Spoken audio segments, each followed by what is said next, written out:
Hello, and thank you for tuning in. In this presentation, we will be focusing on considerations for starting a small business. This presentation is brought to you by the California Society of CPAs. My name is Darrell Young, and I'm a volunteer board member and the chair of the Financial Literacy Committee for the Peninsula Silicon Valley chapter of CalCPA. I operate a wealth management practice in the San Francisco Peninsula area. We intend for this presentation to be interesting and informative. The data points contained herein are believed to be current. Please note, however, that this presentation is intended to convey general information, which may not necessarily be applicable to your situation. Please do not interpret this information here as advice for your business. You should consult with your financial advisor, or certainly feel free to give my office a call. Again, this presentation will provide an overview of the considerations for starting a small business. We will touch upon the various points as outlined in today's agenda. But before we get started, I would like to share what I believe to be the cornerstones for financial success. Those being planning in accordance with your goals and your risk factors, giving back to your community, working with people whom you respect and trust, and finally, maintaining a positive attitude and a competitive awareness at all times. If you are taking these 4 actions, I believe that you have the makings of financial success. I also believe that time is our most precious resource, and there are no shortcuts to financial success. Now, it might seem obvious that starting a small business requires a deep personal investment, and presumably every aspiring business owner has already contemplated the various factors that we see here, such as the long-term risk and reward of the business itself. But I also think that oftentimes we underestimate the time commitment that might be required just even in the planning phase, let alone startup phase.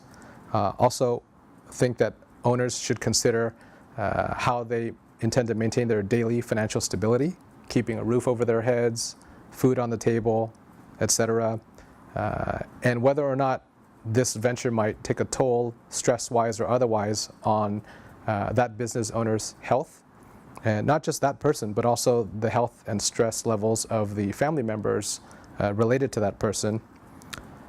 There are a lot of factors, again, to consider, and so hopefully every aspiring business owner has given this deep thought before proceeding. Now, the importance of a sound written business plan cannot be overstated. The business plan document is not just for you as the business owner.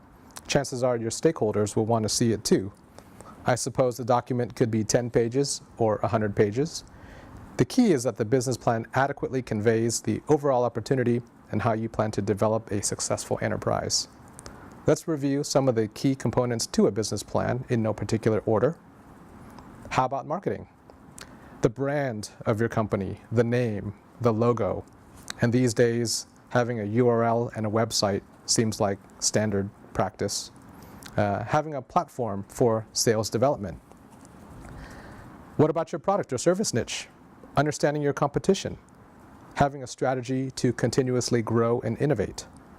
And finally, operations. Who else is involved? Are there multiple owners, partners, investors, vendors? Where the startup capital is coming from and how will it be managed? All these various aspects should be covered in your business plan. Now, we mentioned a moment ago partners. So assuming that you will have partners in your business, let's examine what your partnership agreements might cover. I think that setting expectations is one of the key aspects in starting a business among all the folks involved. Looking at some of the more mundane things like compensation and benefits, but how about things that are a little more significant, like disability or death? What happens if you have a disagreement among partners? How will that be mediated? And if things cannot be mediated, what is the solution for termination of the partnership? Now, although this is not a business statistic, I find it interesting that the divorce rate for married couples in the United States is about 40 to 50%. And I offer that to you because one would assume that any marriage two people enter into having found the person whom they believe to be their best match. I would say that in business, it's, again, you hope that you found that best person that matches you, but who's to say? Time will only tell. Now, how about the ownership of the operation itself, the stakes? What about product and patent rights? Who owns those? How will assets and liabilities be shared? And revenue and expenses, they don't necessarily get allocated evenly among partners. So again, these are all areas that may be addressed in your partner operating agreements. Now, I often think that balancing skills and time management is a top priority, and it's my personal contention that the owners of a business should mostly play offense for the company. And I say that in the sense that offense to me is developing the brand, marketing, generating sales, growing the company, recruiting other people. And I frankly think that the defensive side of the equation should be handled by, for example, accountants, attorneys. To put it simply, you play offense and let other folks play defense for you. I think that that is a better use of your time as the business owner. Now, company setup, I think there are a lot of aspects to it, and let's attack them one by one. How about the location for your business? How much space might you need? Is it just office space? Do you also need manufacturing space, storage space, and equipment, etc.? Government resources. What sort of help can you get from various agencies, such as the U.S. Small Business Administration? Do you perhaps have access to unique business programs due to the fact that you're a former U.S. military person? And how about legal matters? Are you starting a partnership, a corporation, a limited liability company? With respect to the website and social media, again, I think that it's pretty standard these days for a business to, at the very least, have a website. I think that most customers will expect to see a modern-looking website. Staffing. How many people do you plan to hire as employees?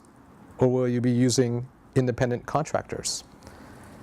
Accounting and bookkeeping, I think we just went over that as far as those being, in my view, defensive areas of the company. Licenses and patents. Do you need licenses to operate your business? Will you be developing any sort of patentable technology or processes? And last but not least, how about your startup capital? Where exactly is the funding coming from? Are we talking about equity funding, debt funding, etc.? Let's look at vendors for a moment. And how are your relationships with the folks that may be helping you with research and development, production, supplies, again, administration, generating financial statements for your company, and handling compliance matters?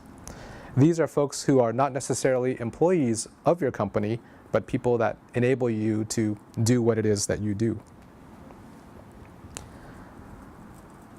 Business documents. Presumably, you will need formal documents for your business. These may include customer brochures and fact sheets. Certainly, you're going to need customer contracts, invoices, etc., and human resource documents, such as the documents governing how you hire and manage your employees or independent contractors. So again, these documents are important in the operational functions of your business, and you might either choose to generate them yourself or more likely hire an outside party to help you with these documents. How about the financial statements for your company?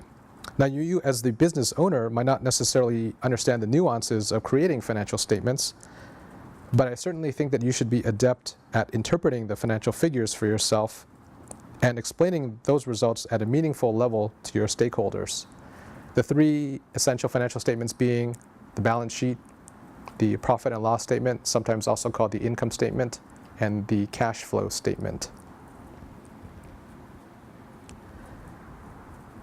I know it's always exciting to think about starting a new business, and let's be frank for a moment. Statistics show that 7 out of 10 new businesses survive for the first 2 years, But after 10 years, only about a third of them will still be around. And so, in my view, I think that planning is key to survival.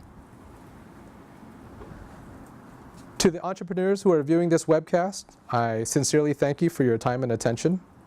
I wish you the best of luck in your endeavors. I really hope that your business plans grow to fruition. Please feel free to contact me anytime. I thank you very much.